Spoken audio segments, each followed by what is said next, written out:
युवा मोर्चा महरौली जिले के महामंत्री देवेश कुमार करते हैं इनसे चर्चा नई घोषणा संजीवनी के ऊपर, जो कि कल आम आदमी पार्टी के पूर्व मुख्यमंत्री अरविंद केजरीवाल जी ने जो घोषणा की है कि संजीवनी योजना इलेक्शन के बाद में लागू होगी। फार्म उनके कार्यकर्ता अभी भरना शुरू करने वाले हैं। भैया जी किस नज़रिए से देखते हैं?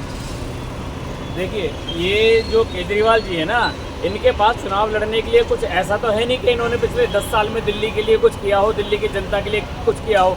दिल्ली की जनता तराही कर रही है, चाहे पानी ले लीजिए, बिजली ले लीजिए, पॉल्यूशन ले लीजिए, यमुना का बुरा हाल ले लीजिए, स्कूलों की पढ़ाई का बुरा हाल ले लीजिए।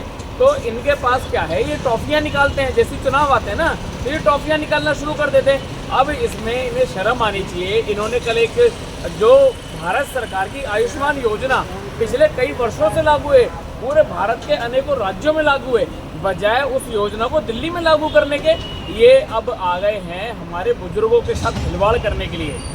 पिछले चुनाव से पहले आपने देखा होगा, इन्होंने महिलाओं को एक शगुफा दिया था कि अगर ये चुनाव जीत जाते तो हर महीने 1000 रुपये देंगे। आप एक बात बताइए, 10 साल से दिल्ली में सरकार है आपकी, तब से आपने क्यों नहीं 1000 रुपये दिए महिलाओं को? पंजाब में आपने घोषणा की, पंजाब में आपने कितनी महिलाओं को दी है? आपका अगर कोई हितैषी रिश्तेदार पंजाब में रहता हो, फ़ोन करके पूछिए पंजाब वालों से, उन महिलाओं के अकाउंट में अब तक नहीं आए 1000 रुपये। अब ये दिल्ली की महिलाओं को पहले ठग रहे 2100 रुपये महीना बोलकर। एक दूसरा, ये जो संजीवनी योजना के नाम पे नाटक कर रहे हैं कि 60 साल से प्लस वाले बुजुर्गों को मुफ्त इलाज कराएंगे, और न केवल सरकारी अस्पतालों में, प्राइवेट अस्पतालों में बोल रहे हैं। आप मुझे बताइए, किसी एक प्राइवेट अस्पताल के ऑनर से, किसी एक प्राइवेट अस्पताल से आपने रिटर्न में लिया कि क्या कोई प्राइवेट अस्पताल तैयार है 60 साल से ऊपर के बुजुर्गों का इलाज मुफ्त में करने के लिए? देवेश जी, मेरा सवाल ये था कि सरकारी योजना होगी, उसके अंदर केजरीवाल जी ये कह रहे हैं कि आम आदमी पार्टी के कार्यकर्ता फार्म भरेंगे। जी, मैं आपका सवाल समझ गया। मैं आपको ये बताना चाहता हूँ, आप एक बात बताइए, यदि ये सरकारी योजना है तो सरकार के जो लगाए हुए अधिकारी हैं वो आके फॉर्म भरेंगे, या आप बताइए कि ये फॉर्म कहाँ भरा जाना है, किस अस्पताल में भरा जाना है, किस डिस्पेंसरी में भरा जाना है? आप अपने मोहल्ला क्लिनिक में भरवा लीजिए। लेकिन आज कल मैं सुन रहा था इनका इंटरव्यू, कल ये केजरीवाल जी ने बोला कि हमारे आम आदमी पार्टी के कार्यकर्ता आपके घर पर आके फॉर्म भरवाएंगे। अरे क्यों आएंगे भाई, क्यों आके घर पे फॉर्म भरवाएंगे? आपने उन्हें सैलरी पे रखा हुआ है? क्या वो सरकारी अधिकारी हैं? क्यों आके आप इतने सारे कागज मांग रहे हैं महिलाओं से, बुजुर्गों से? क्योंकि इनके पास और कोई तरीका नहीं है। सरकारी अधिकारी जो काम कर रहे थे अपने, अब तुम अपने कार्यकर्ताओं से क्यों कराओगे? ऐसा होना चाहिए, जब व्यक्ति को इलाज की आवश्यकता है वो अस्पताल विजिट करे। वहाँ पे आयुष्मान, देखिए जहाँ पर जिन राज्यों में आयुष्मान योजना लागू है, वहाँ जब आप अस्पताल विजिट करते हैं एक अलग से काउंटर होता है आयुष्मान योजना का। लेकिन ये क्या कह रहे हैं, हम आपके घर आएंगे, हमारे कार्यकर्ता आपके घर आएंगे, घर आके फॉर्म भरवाएंगे। भाई कार्यकर्ता का काम नहीं है, ये सरकारी काम है। और ये तब होना चाहिए जब आप दिल्ली में पहले सरकार बना लो, उसके बाद करो। केवल एक शगुफा छोड़ना, बुजुर्गों को ठगना, महिलाओं को ठगना, युवाओं के लिए रोजगार के नाम पे कुछ नहीं करना, युवाओं को शराब के नशे में झोंकना, केवल ये केजरीवाल जी ने, चाहे धरती पाताल आकाश जहाँ भी हम बोलते हैं, हर जगह इन्होंने करप्शन करा। यमुना जी का बुरा हाल है, दिल्ली का प्रदूषण से बुरा हाल है, आप देखो गलियों में सड़कों पर सीवर से बुरा हाल है। अभी बारिश आई थी, हमने खुद ने कितनी जगह देखा जहाँ पर छोटे छोटे बच्चे स्कूल के लिए निकल रहे हैं, घुटने तक पानी भरा हुआ है। बच्चे बीमार नहीं पड़ेंगे तो क्या होंगे?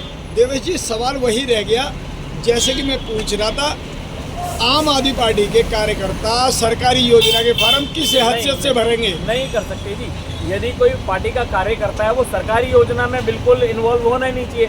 सरकार का काम है। आप ये देखिए ना, यही ये करते हैं। इससे पहले जो इनका ये चल रहा था मोहल्ला क्लिनिक, इन्होंने बनाने की बात की थी। इन्होंने कहा था दिल्ली में 1000 मोहल्ला क्लिनिक बनाऊंगा, जिनमें से 200 भी इस टाइम पे कार्यरत नहीं है। और जो मोहल्ला क्लिनिक बने, कहाँ बने? इनके जितने कार्यकर्ता थे ना, उनके जो खाली पड़े हुए कमरे थे उनमें किराए पे चल रहे हैं। नीचे कार्यकर्ता का घर है, फर्स्ट फ्लोर पे मोहल्ला क्लिनिक चल रहा है। ऐसे ऐसे इन्होंने करा। जो भी सरकारी योजना होती है उसमें अपने कार्यकर्ता को ये पहले घुसेड़ देते हैं, उसमें लाभ भी किसी को मिलता है, कार्यकर्ता को ही मिलता है, जनता को कोई लाभ नहीं मिलता उसका। अब ये भी सरकारी योजना है, जेई हो, एई हो, जितने दफ्तर में जहाँ पे जेई एई बैठने चाहिए वहाँ कौन बैठ रहा है? इनके कार्यकर्ता बैठे रहते हैं, इनके नेता बैठे रहते हैं। यदि आप किसी भी तरह से किसी भी परेशानी के लिए, मान लीजिए सीवर भरा हुआ, उसकी परेशानी के लिए जब आप जेई के पास जाएंगे ना, जेई के दफ्तर में जाएंगे, वहाँ पे सरकारी अधिकारी नहीं मिलेंगे आपको, वहाँ पे आम आदमी पार्टी के कार्यकर्ता मिलेंगे जो बोलेंगे जी हमारे विधायक के पास जाइए, विधायक जी से बोलिए, विधायक जी करवाएंगे। विधायक जी का ऑफिस ही जल बोर्ड के दफ्तर में होता है। भाई साहब, यही है। मैं अम्बेडकर नगर विधानसभा से आता हूँ, वहाँ पर एक सामाजिक लाइब्रेरी हुआ करती थी, वर्षों से हुआ करती थी। उस लाइब्रेरी को घेर कर वहाँ पे आम आदमी पार्टी के विधायक ने ऑफिस बनवा रखा है। आप जब चाहे अम्बेडकर नगर में जाके जांच पड़ताल कर सकते हैं। और इस इलेक्शन से पहले अभी मैंने कोई इनकी पोस्ट देखी थी सोशल मीडिया पे, उसमें कह रहे थे हम अम्बेडकर नगर में लाइब्रेरी खुलवाएंगे लोगों के। अरे जो थी वर्षों से दशकों से उसे तो तुम खा गए, तुम अब क्या लाइब्रेरी खुलवाओगे। तो किसी भी तरीके से ये पार्टी, इस पार्टी के नेता, चाहे ये केजरीवाल खुद हो चाहे आतिश हो, विश्वास के लायक नहीं है। दिल्ली की जनता ये बहुत अच्छी तरह समझ चुकी है। अब इनकी टॉफियों के, रेवड़ियों के लालच में दिल्ली की जनता नहीं आने वाली। इस चुनाव में दिल्ली की जनता केजरीवाल को बुरी तरह से सबक सिखाने वाली है। धन्यवाद देवेश जी। मैं सुभाष, दिल्ली।